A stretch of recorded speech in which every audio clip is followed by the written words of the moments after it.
Good morning, oh, I need to.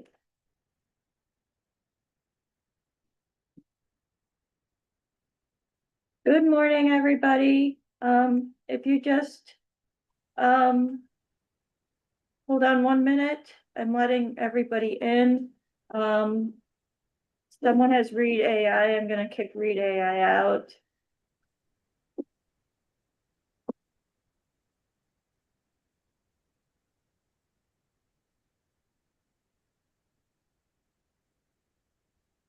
And I just need to share my screen.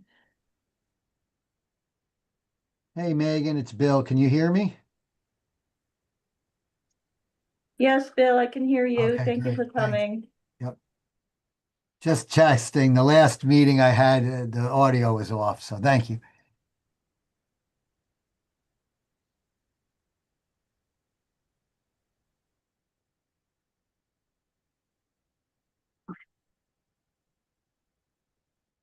All right, this is my third meeting of the day. So still got the lunch and learn to go. You're gonna have 4. Plus, I had.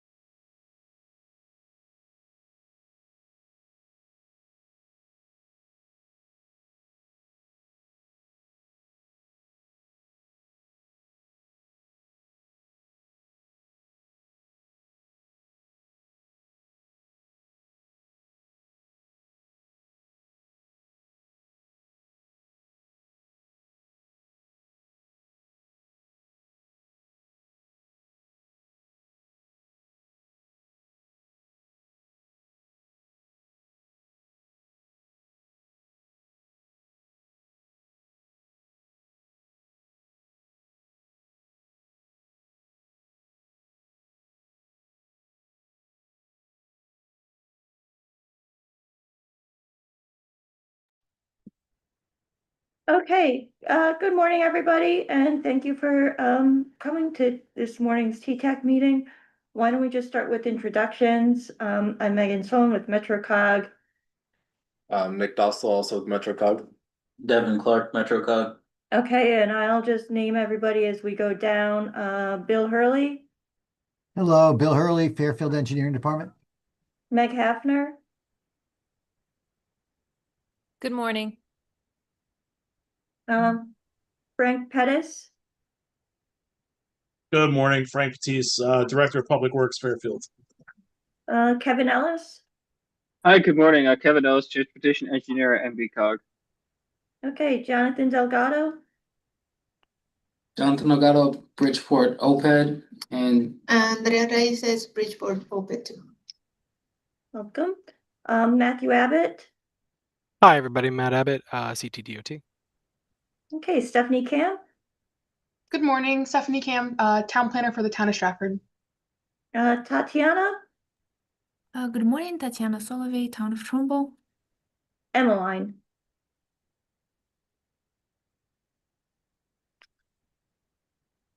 Okay, Emmeline Harrigan is with Town of Fairfield. Did I miss anybody? Bill Maher, Town of Trumbull. Oh, sorry, Bill. Okay, so the first thing I wanted to do was just give an update on LOTSIP. We've submitted 3 applications to DOT so far. 1 for Stratford, 2 for Bridgeport, and we can definitely assist any municipalities with their lots of applications as well. Just let us know.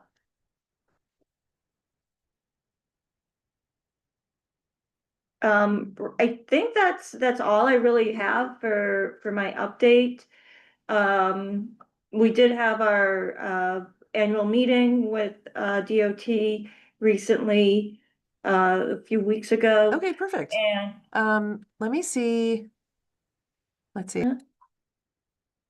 sorry, and they did ask if for any completed projects, if the towns could start going through that audit process.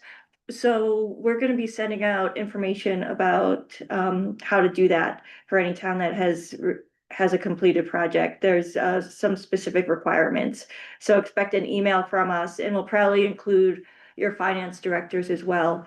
I think the other big item that they brought up was that intersection control evaluation process for projects, that had some intersection changes. But we had a meeting with, I think DOT did a presentation on that some time ago. But if those, questions come up on your applications, we can definitely assist there. And just to chime in on that, I think that intersection control primarily relates to projects that have like a state route Thank you. included in it. Yeah, So if, I think best practice, right? You should consider what the upgrade is to the intersection for local roads. But through the LOTSIP program and the LOTSIP process, you are required to do that intersection evaluation control process as a part of any project that involves a state signal or intersection. so Devin, do you have anything to add for the lots of annual meeting?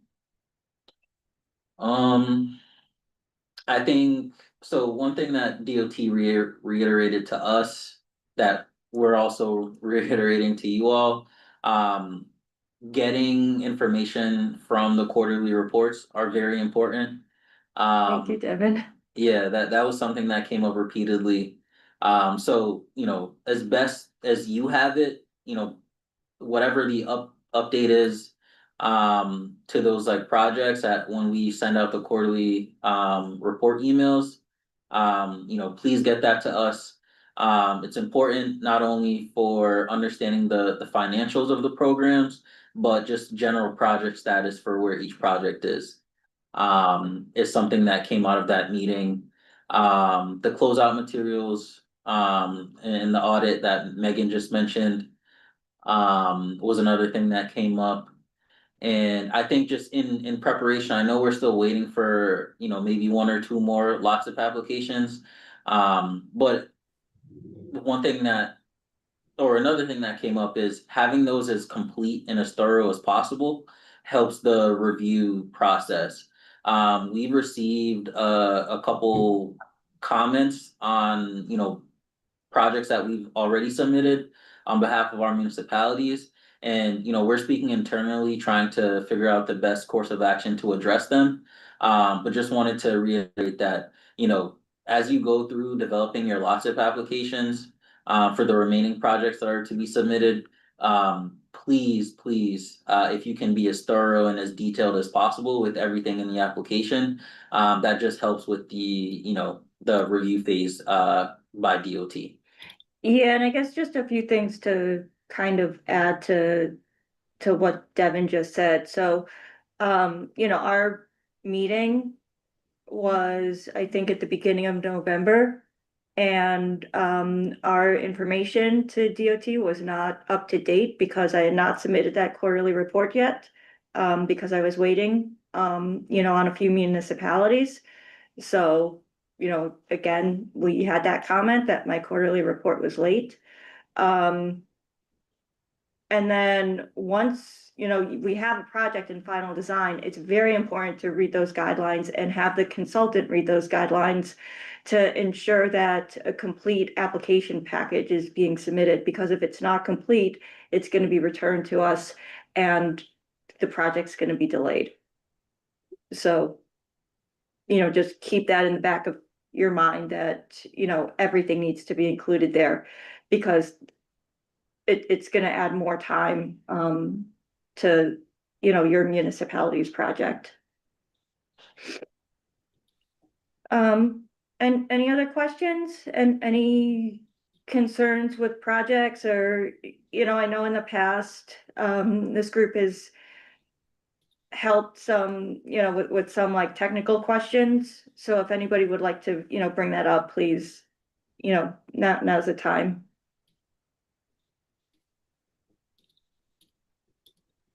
Megan, thanks. You usually do send us a reminder, so if it was Fairfield being late, I apologize on some of that. No, Um, you weren't. okay, thank you. Good. The other, we do have the ice project. There is one for the Post Road Jug Handle, Connecticut 130. Um, we have Ty and Bond as our consultant working on that, but if you don't mind, I will mention to them that if they need assistance or whatever, that they could reach out to you. Okay, okay, that's great. Um, how has that experience been so far with that process with DOT and that whole evaluation process? Well, we've just started on it, to be honest with you. I was trying to figure out, do you know offhand if they require that for the developers as well, or is it just municipal projects? That is a very good question. We can reach out. Yeah, I I know. I'd want to say if it's touching a state road, there's going to be Yeah. that requirement, but Yeah. um, yeah, And if this you could one, send me the yeah, specific details, and we can reach out to DOT about that. yeah, this one That involves the post road, the diner and the circle, and Emmeline's on the call. And internally, I was figuring, hey, maybe if they're required it, maybe we would split costs. But I believe the development project, there's a good chance that it might be delayed. So we're probably just going to go ahead, with our ICE Mhm. evaluation there. So. That's why we were a little bit where we're just starting out now rather than addressing it a couple of months ago. We're Okay, tr- yeah, yeah, we're we can trying to definitely find its status. we can definitely try to assist. We don't have an engineer on staff that may be changing. Um, but we'll do everything we can to assist the town. Okay, thanks. Yeah, and for you, Bill, and everyone else on the call, so DOT updated their LOTIP website, um, including a lot of the information to the intersection control evaluation. So they have the guidelines there, the checklist for applicability, and one other thing, and the form itself.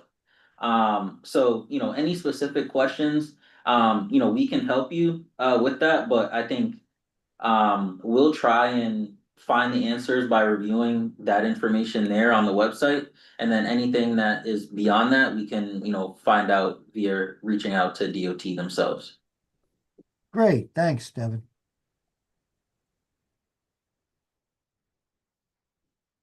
Any other questions?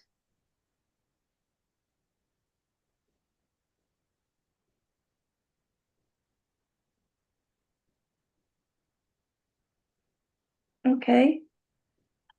It seems as if my microphone keeps on changing. I'm sorry if you all see that on the screen. Can everybody hear me? Yep, I Yes. can hear you. Okay, great, thanks. So the next item is a regional safety action plan. Nick, could you give an update on that? Yeah, so we're doing our annual update of the Regional Safety Action Plan, which looks at the crash hotspots, high injury network, and safety and complete streets projects in our region. This year, we're doing a bit of a comprehensive update where we're reshaping the methodology of how we track uh, crashes, prioritize locations, and that's being done through GIS this year. So within the coming month, we should have some statistics, some tables, and some new maps to send to you. As part of that work, we're meeting with every single municipality and updating our project tables that are part of the plan. We had a great meeting with Fairfield on Monday, meeting later today with Bridgeport, tomorrow with Easton Monroe, and then Stratford and Trumbull on Monday. So look forward to seeing you all at those meetings. Okay, thank you, Nick. Anything else? Good. Okay. Any questions? Okay, moving on. Federal grants awarded to MetroCOG. who wants to take the SS4A? I could do it. Okay, great. Yeah, so for those that are unaware, last year we were awarded funding from Safe Streets for All for phase 2 of our regional safety action plan.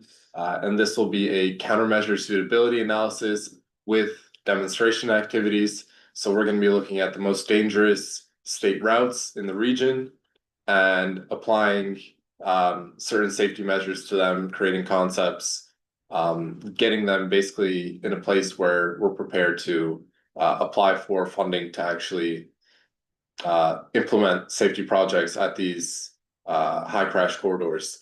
And then the second part of it is doing demonstration activities at select locations. So over the course of the study, we're going to be in touch with you all. We just received proposals from firms. There's 9 sitting right next to me, so we're gonna have a good time reviewing all them. Yeah, we'll be in touch with next steps as they come about, but just keep that on your radar.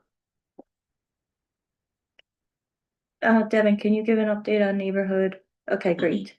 Yeah, so neighborhood equity and access, we were awarded it falls under the Reconnecting Communities grant program. We were awarded for an intersection study in the city of Bridgeport. We have been, having some negotiations and back and forth with the firm over the past month or so, and just this week we were able to come to an agreement.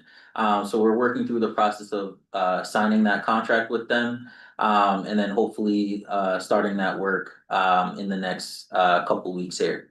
And just for everyone's awareness, the project location is actually under 95 at the intersection of Connecticut and Stratford Avenue and Seaview Avenue. Okay, thank you for the update. Since we're on the SS4A, since we discussed that, if Bridgeport or Fairfield would like to share any progress, feel free right now. And Bridgeport side, we're currently going back and forth on our contracts. We haven't executed yet. With US DOT? Correct. Okay. So we're confident in the last draft, but waiting to hear back from Tim Snyder. Okay, great. For Fairfield, we have a contract with CARP, KARP. They have submitted a scope. We just have to finalize that and then set up a kickoff meeting. Okay. Oh, so you have everything done on the federal side, Bill? I believe we have a signed agreement with the feds. Yes. Great. That's So for our let's, safety action plan. Yep. yes. So let's discuss other grants, and if there's any other grants that aren't listed here, attendees feel free to mention. So there's a recreational trails grant program from DEEP that's due December 18th. Then we have, this is just kind of more informational, because we do have a town that's considering an application to it, the local bridge program. Begin thinking about 2026 submissions. And the application period is April 1st to May 30th. Then there's a community investment fund, 2030 round 8 grant period. That's October 27th through December 5th. Next is the Climate Resilience Fund. Applications opened in October and they're due January 15th.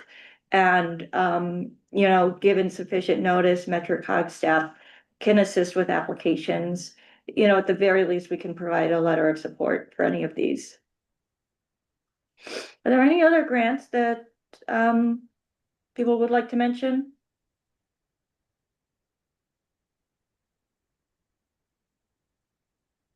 Okay, So there's also the active transportation microgrant program. The next solicitation is going to begin in 2026. It's probably in 2024 the program was a little slow, but over this year this year there's been a lot of interest. So there wasn't even a solicitation for the last quarter. So again, it's starting in 2026. Then we have, right, that's correct. Yeah. So just to add on to that, the next solicitation is going to be March 2026. Okay. If you have any inkling of an application, please let us know, and I would encourage you to apply as soon as possible. Either round 1 or round 2, 2026, because this past year all the funding ran out round 2. Round 3, we were only allowed 2 applications per COG. So if that's something you're interested in, yeah, I'd figure it out sooner or later. It's a relatively easy program to apply for. Nonprofits, municipalities, every single one of your schools can apply individually. Every town department can apply individually. So that's public works, conservation, you name it. So sky's the limit, even though they are $5,000 each for non-infrastructural activities. So yeah, any interest, please let us know. And then I sent this to the town's senior centers, public health, probably other service providers, as well as I think local, nonprofits that provide transportation assistance. This is a locally coordinated human services transportation plan. DOT announced a survey, and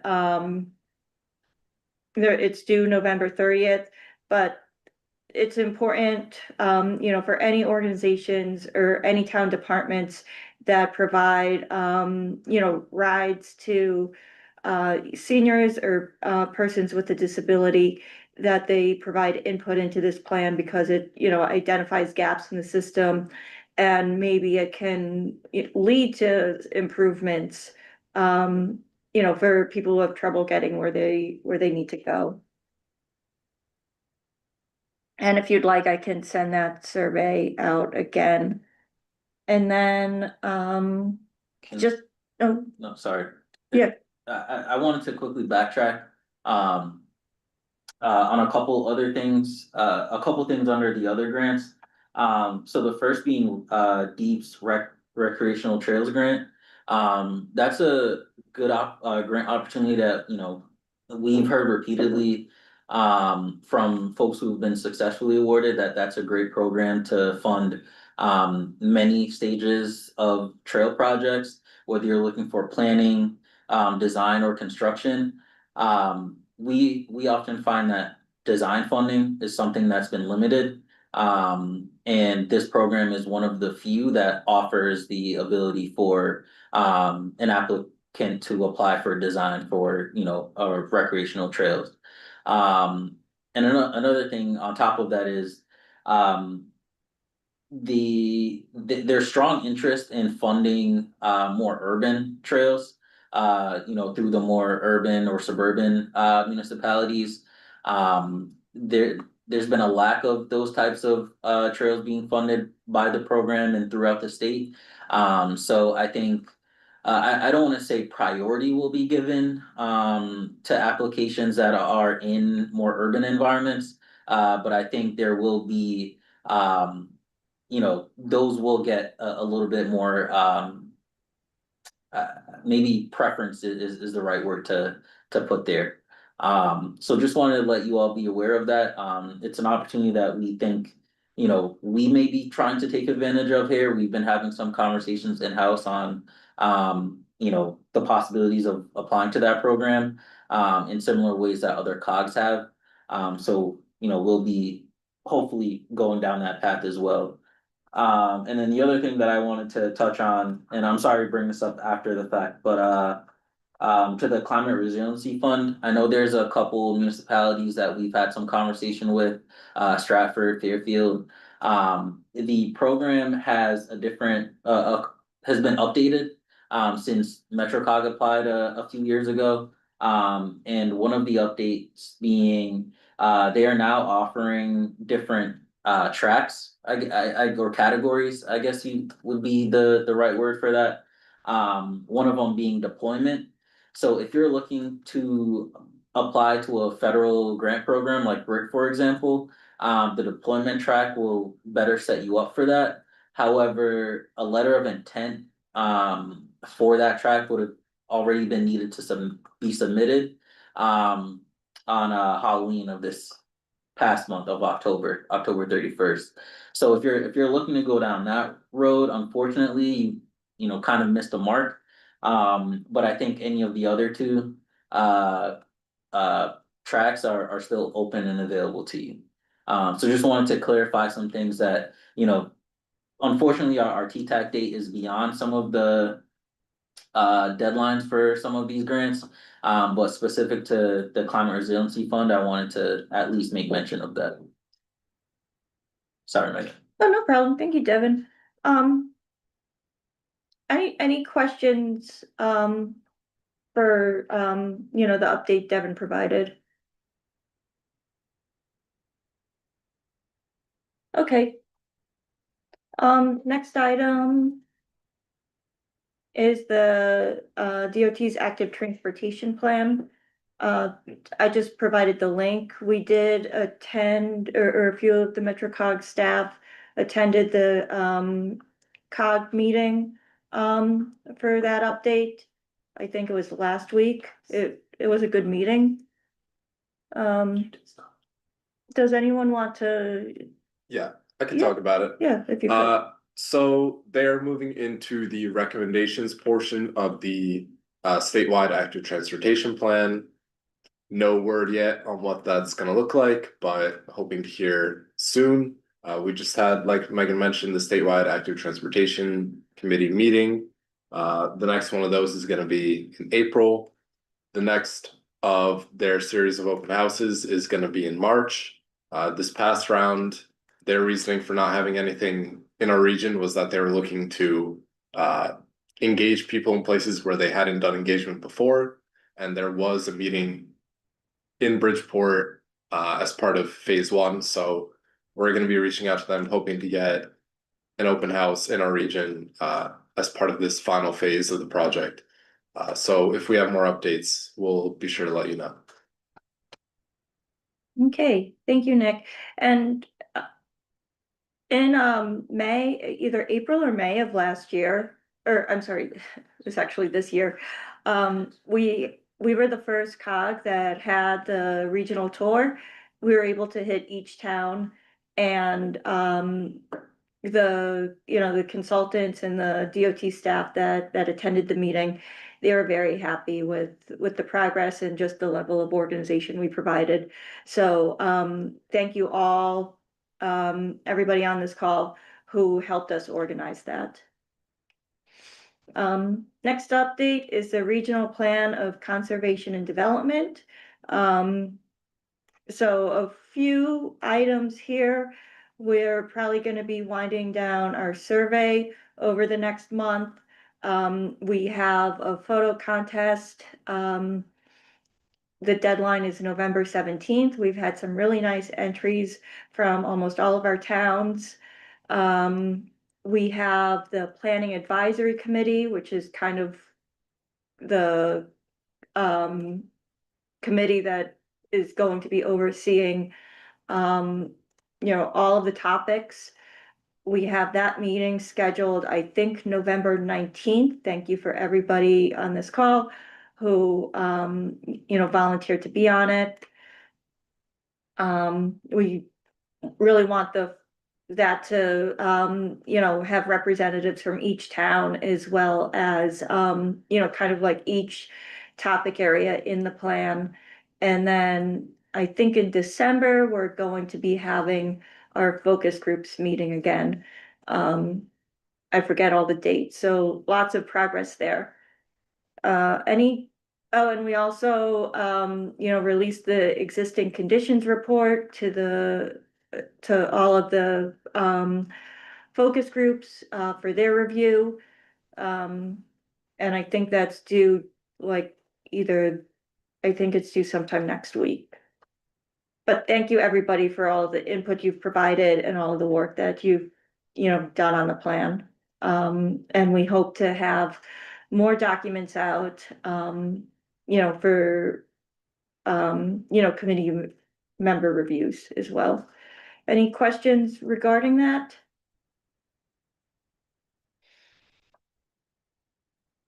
Okay, next item is a climate pollution reduction grant update.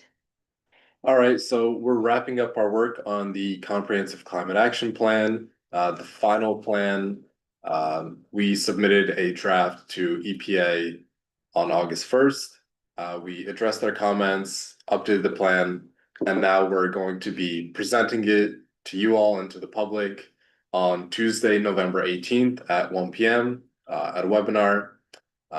We'll follow up this meeting with a link to the Eventbrite where you can register, and we're looking forward to see you all there. That's going to present the final list of measures, implementation strategies, and next steps from the plan, including the climate emission dashboard and the sector emissions playbooks. So if anybody has any questions on that, please let me know, and be on the lookout for that Eventbrite invitation very soon. Okay, thank you, Nick. Any questions from attendees? Okay, so I have one more item. You probably saw this from me, I think yesterday or Monday, but the Naugatuck Valley Council of Governments, they're our neighbor. They are having a roundabout lunch and learn. It's gonna be at noon today. You should have seen the information. I think we have Kevin Alice from Naugatuck Valley. If you'd like to add anything, about that, Kevin. Unfortunately, I have a scheduling conflict, so I can't attend, but you're welcome to attend. Yeah, Kevin? so it's at 12. We'll have Scott Bushy to talk about kind of like Roundabouts 101, and of course, any other more technical questions you guys might have. And that's all I have to say about it.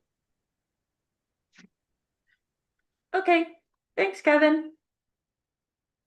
Other meetings, we have the Safety Planning Subcommittee, December 17th. And I'm almost done with the 2026 calendar, which means that you're going to be seeing a bunch of invitations from me for TTAC meetings. So be prepared for that. Besides that, do we have any other questions or updates that members would like to provide?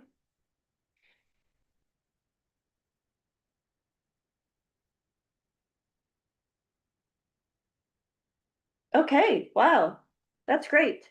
So there was a lot on the agenda. This was very quick. Thank you all for attending, and I'm sure I'll see you, sometime before, before Christmas, but, have a happy Thanksgiving, everybody. Take care. Thank you. Thank you. Thank you.